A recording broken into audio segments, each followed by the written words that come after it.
მევიდე გაბრუებული, დაფანტული და გონება ვეღარ მომეკრიფა. მარტო თავი მიბჟუოდა, ტანზე თითქოს ჭიანჭველები დაცოცავდნენ და თმა აღმატყრში ალით მიდიოდა. მე მეჭირა წიგნი, მაგრამ თვალებისა არ ამჯეროდა. კარგახანს ვიყავა მდგომარეობაში, სანამ წერილის ხელახლად გადაკითხვას შევძლებდი, სანამ მის ნამდვილს მნიშვნელობას შევიტყობდი. როგორ? მარი მე მამტყუნებდა სწორედ იმაში, რასაც თვითონ იმას ბრალად ვდებდი, რამაც მომიწამლა სიცოცხლე და თავგანწირულებამდის მიმიყვანა. პირველი აზრი, რომელმაც თავში გამირბინა, იყო რომ მარი ეხლა სცრუობდა. მატყუებდა და გული უმეტესად შემიწუხა იმისმა საქციელმა, მაგრამ რა ცოტა ხანმაც გაიარა, მე დავწმუნდი, რომ ეს მოსაზრება უსაფუძვლო იყო.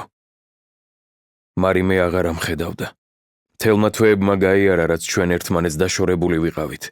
იმას დიდი ხანია, რაც უნდა გადავვიწყებოდი, მეც და ჩემი მდგომარეობაც. თუ მართლა ისეთი ქალი იყო, როგორიც პორფირუშკამ გამაცნო, მაშ რა უნდა მეფიქრა?